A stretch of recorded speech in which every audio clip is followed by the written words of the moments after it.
So, as I've discussed, we're doing this again to record it because we weren't able to record it last time and people seemed happy with it. So, we're going over, again, line of action, the three forms, and the Loomis Skeleton. So, line of action broken up into three kinds. You've got your I curve, your C curve, and your S curve. And it's important when doing these lines of action to ensure that they're always curved. You never want a perfectly straight line of action. The moment your line of action is straight, everything becomes very stiff. And you don't want a stiff pose because it's not appealing. So how do we make use of line of action? So we use these poses as our examples, and I'll be tracing over them like last time to simply make it easier, so I don't spend time trying to draw it right. I can just trace over it to demonstrate it. So you look at the pose, and the line of action is the flow through the body. As we said last time, it's the flow from the head out through the feet. So for example, this woman here, we can see that her hips are pointed out this way, while her shoulders are pointed out that way, causing the whole body to come to this side. All of the weight comes out here. So how do we show line of action? It would be a very simple I curve. Now, people say, like, well, how can that be an I curve? It's not straight. Eyes are straight. We call it an I curve because it's closer to an I than a C would be. But that would be the line of action, going through the center of the head and the body and out through the weight of her feet. And it's the same with this man here. It's just a little less noticeable because he does look it'd be very easy to go, oh, well, there's his line of action there. It'd be very easy to go, oh, well, he's all just straight up and down. But remember, we don't ever want it to be straight. We want it to always be curved. So even if the curve is very subtle, we want that curve. So for him, it could very easily be a curving out this way. It's very subtle here, the curve heading out this way, but it's there is the main thing. And this works, it's not just forward-facing examples. It can work with examples from the back. It'd be kind of useless if it only worked from the front, but it works from the back as well. So for example, this pose, we see her hips heading out this way and her shoulder is sort of heading in the opposite direction. But then at the same time, her head is also coming out here. So her line of action changes again. Rather than it being an I curve, you can draw this as a C curve, as an S curve, I mean, where it flows through the head, coming through the arch of the back, and pushing out with the hips and out through the feet. All coming together, making that nice, gentle slope as you go. And same with our man here. So again, hips are popping up here, shoulder out there, while the head is coming this way. So again, we can make it an S curve with a S slope, where this one is a bit easier to demonstrate because the leg is coming out here. It's a nice triangle shape with the legs. So when we're doing our S curve, we can curve it at the hips and then come out through that leg. You always want the beginning and the end of your line of action to relate to the body. So the beginning of it is usually the head, while it finishes at the feet, at the predominant foot, where and it can be one of two ways. It can either be the foot where most of the weight is, or the foot closest to the curve of the line of action. And it works same thing with poses at angles. Same rules apply. You're looking for the flow of the body. So for example, this woman here, it's a nice flowing pose in dance. So the line of action, again, we're looking for the head. Her chest comes out here, her hips here, with her feet coming out the back. So line of action, this would be a nice C curve. It might look similar to an I curve, but it is more drastic, so it'd be closer to a C curve.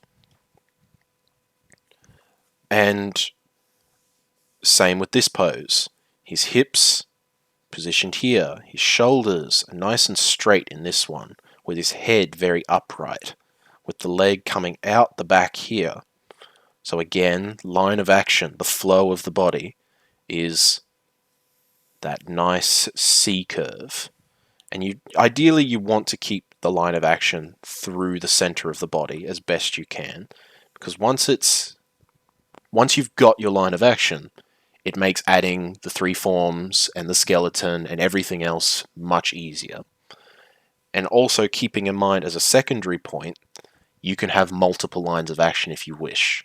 For example, this pose here with her arms, we can have a second line of action for her arms if needed, and that you'll use that in more complicated poses to make it easier to understand. So once we've got line of action, our next point to go on is three forms. So what are the three forms? Three forms are the skull, the rib cage, and the hips, if I can spell, and the hips. These create the three major masses of the body, going from the top to the bottom. All of your appendages come off of here. These are the center points of your body, and they all, you'll notice, is they all align symmetrically. So there's our head, here's our rib cage, and here's our hips. They all align symmetrically, so they can sit literally perfectly in the center of your character, of your line of action, and it will show the forms well. We don't think about arms at this point, we don't think about the legs yet, we're just getting those three forms, the major forms of the body. So how would that work in this? So if I switch to a different color, so we're observing the character, and we're looking for these three forms, and it's very simple. So our head is here, our rib cage is here, and normally when you're trying to learn drawing and learn anatomy, you wouldn't be tracing. There's no point tracing, really. It's very limiting to your understanding of anatomy and your observation skills. So you can see here immediately we have the three forms: the skull, the rib cage, and the hips. You can put a little more detail into these things as you see fit. Like you can add the arch of the rib cage if you need it, and you can add the center line, stuff like that. Same thing with the male pose. You have the skull. You can show this with just a very simple oval, a square even. Some people do the three forms with perfect squares. With the rib cage next, you can show that arch again with the center line to show the gladius of the rib cage, and then the hips. And you'll notice, looking at the difference between a male character and a female character, men's hips are smaller, they're more square. Women's hips are wider, they're more round. They give that nice flowing pose. So you want to think of men as being more angular while women are more curved. And this carries on, same as before, with poses from the back. It just becomes requires a little more observation to do so. So with our female character here, her head, same thing. that nice oval shape to show where the head is. And then we've got to show the rib cage. So following that line of action, we place our rib cage on it. And sometimes people will find it easier to draw through the form, so you can still draw that nice, that arch in the the arch of the rib cage, and then the hips. Same thing, that nice oval shape to show the form of characters. Same with our male pose, that oval, and then following the line of action, we want that rib cage, keeping in mind that sometimes when looking at figures for figure drawing, you will not see everything, so sometimes you'll have to be intuitive and think through things. So for example, I can't see his body over here because his arm is blocking it. So I've got to think of it, the rib cage, and remember the proportions of the rib cage roughly, and draw through the forms. And then same with our hips. We show the hips, and there. So we've created 3 forms of our character, developed that strong understanding already just by 3 shapes, 3 very simple shapes, the understanding of the character, where the major parts of him come. And then same thing with more dynamic poses like these.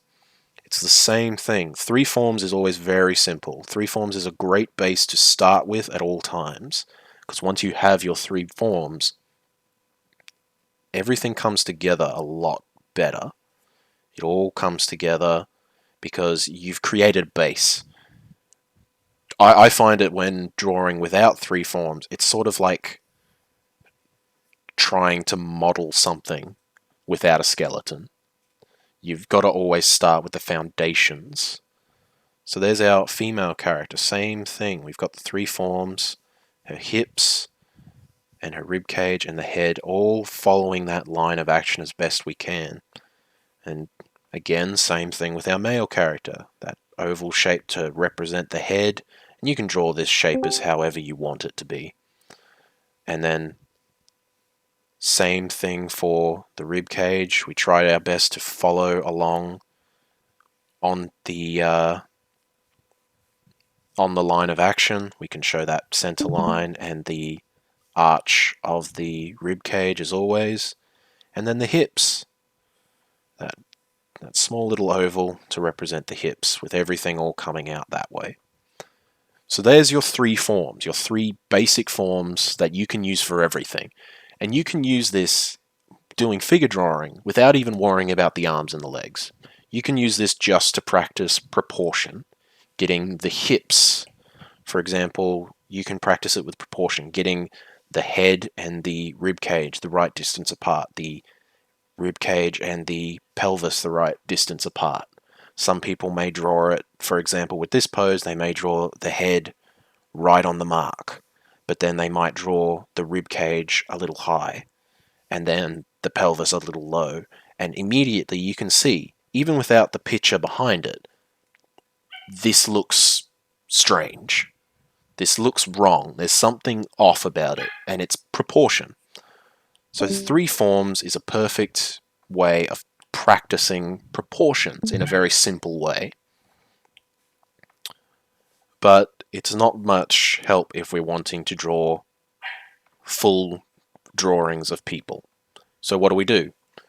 We take our 3 forms and we add the Loomis Skeleton. Now, Andrew Loomis was a illustrator in the 50s, I'm pretty sure. I may have that wrong. I may need to check it, but he was an illustrator, and he developed a lot of ways to help young artists how to learn. For example, he created the Loomis head, and the Loomis head is this shape that represents all the major parts of the head. That's the Loomis head. But he also developed the Loomis Skeleton, and the Loomis Skeleton is a very simple way. It's a little more anatomical, but it's much easier to understand than some of the other ones. Some of the other ways people draw skeletons, they'll do things where they'll, for example, they'll draw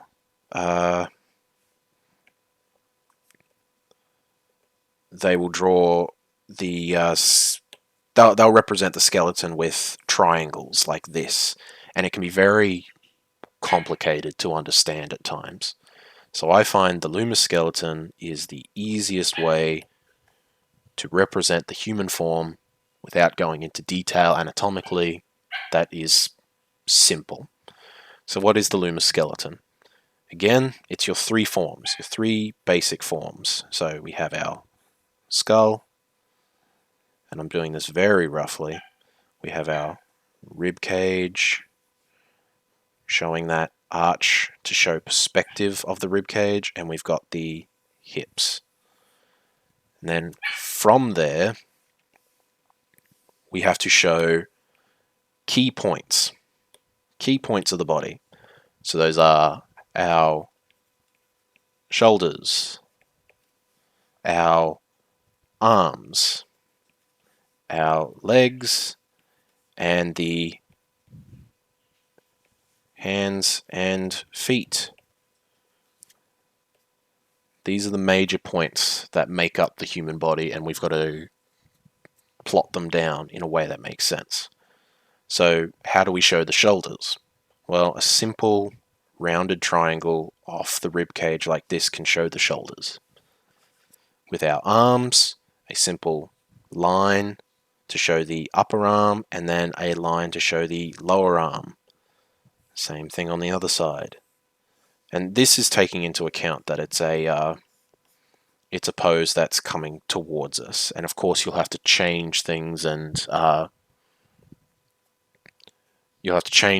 draw them in perspective as needed. And then for the hands, a simple little sort of I guess you'd call it a rounded rhombus, sort of round on the top, but sort of a kind of like a pack of cards, I guess, to just show the hands, to represent the hands. And then the legs, you need to show the upper, you need to show the thighs. And remember with the legs, you want them to go inwards. You want them to start outwards and go in.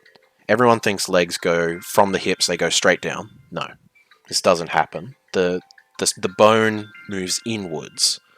So we've got our thighs, and then the lower leg comes out, and you can show this with a straight line, or you can use this nice little curve to represent the calf muscle, as I do. And then the feet, like this, with that, again, that nice little pack of cards.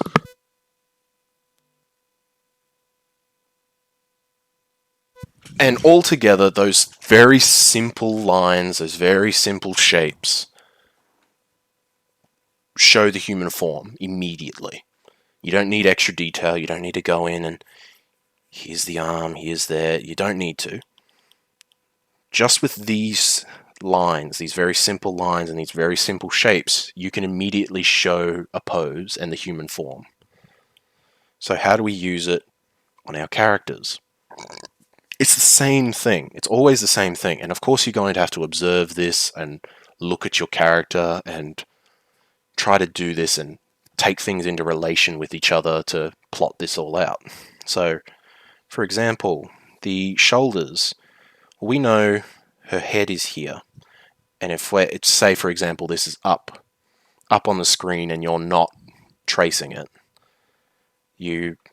we know the head is here, and in relation, it's just that tiny little bit away is the shoulder, and we can show the shoulder like that, with that nice shape we talked about.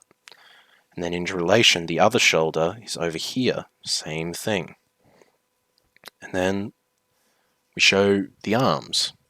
So upper arm, lower arm, upper arm, lower arm. We can show the hands. And this is also good for proportion as well.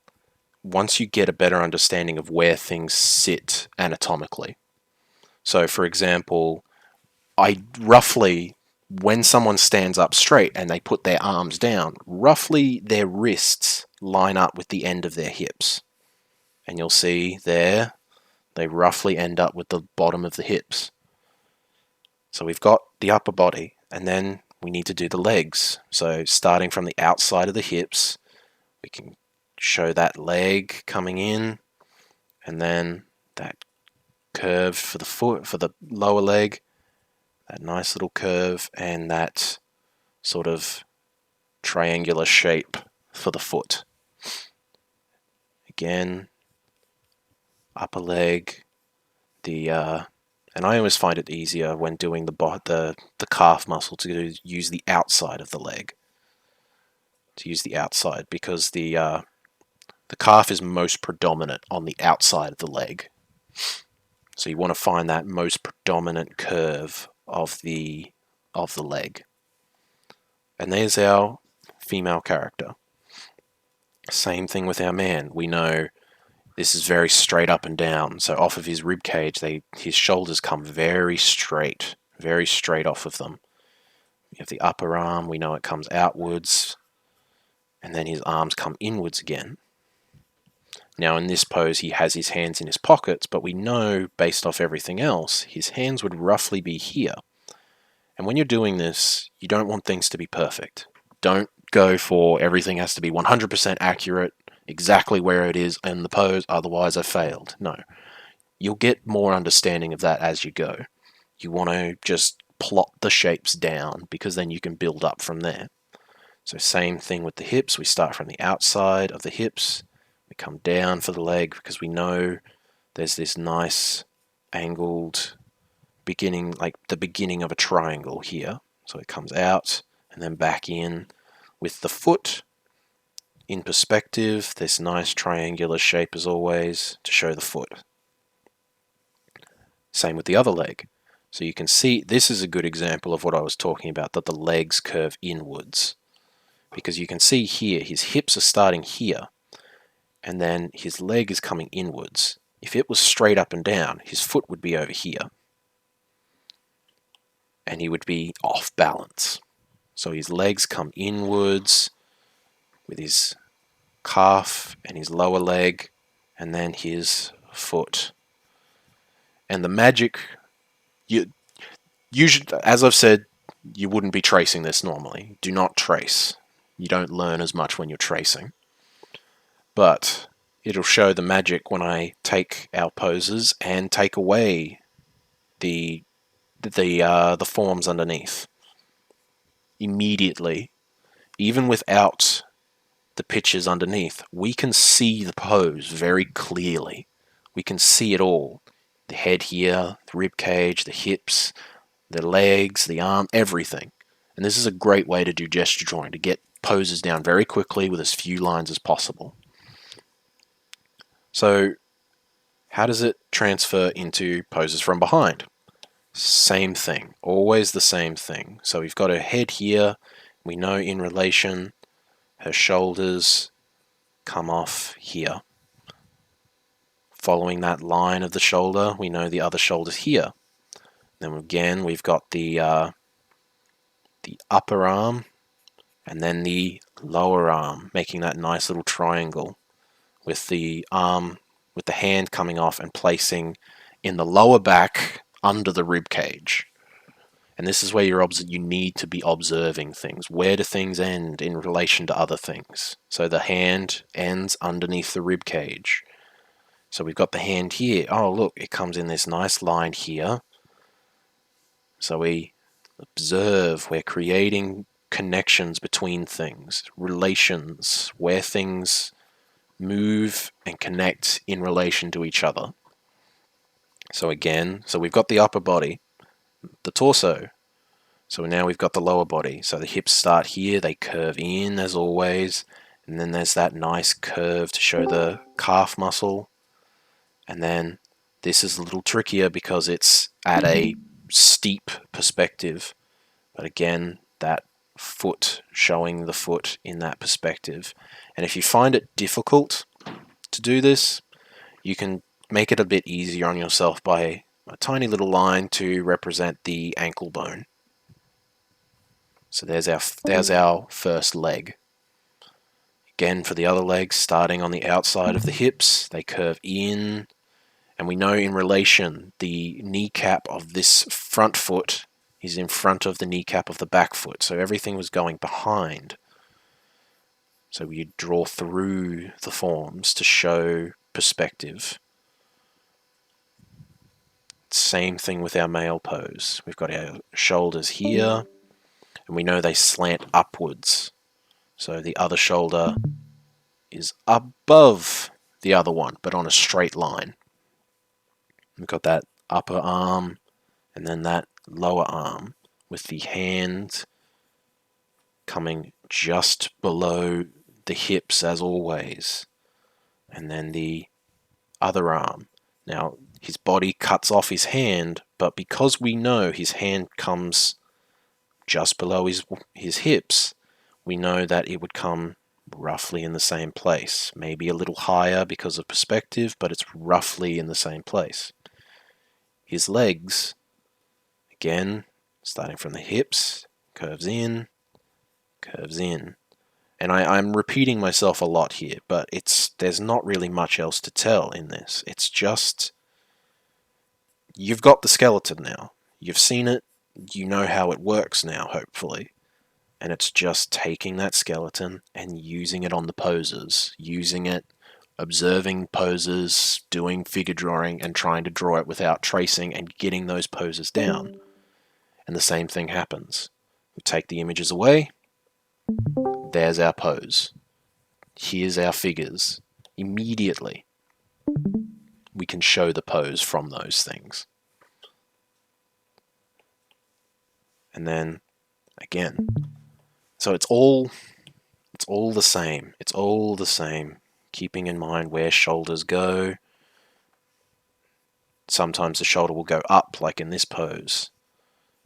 But it's all the same. Once you've done it, once you get an understanding of this skeleton, you'll be able to bang it out very quickly and get a very good sense of movement and form and gesture. Gesture is what we're going for with this. We want our poses to feel alive. We want them to feel like they're real people, not flat images on the paper or the screen or whatever you're working with. Same with this. He's got bigger shoulders, so we can show those with a wider shape than usual. Same with the other arm. His upper arm with his hand in front of his body going up into his ribcage a bit.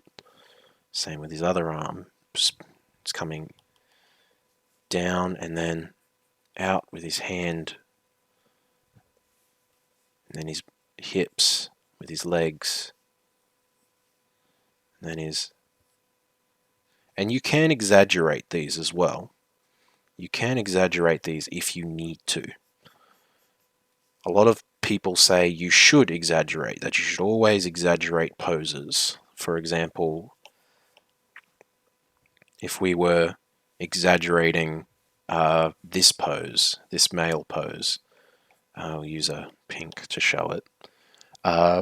If we're exaggerating it, we might, for example, instead of drawing his leg exactly where it is, we might draw the leg being further back to really push that pose, to make it seem more dynamic. We might have the shoulder in the same place, but have the arm come back and really make it look like he's cocking that arm back, ready to punch or something.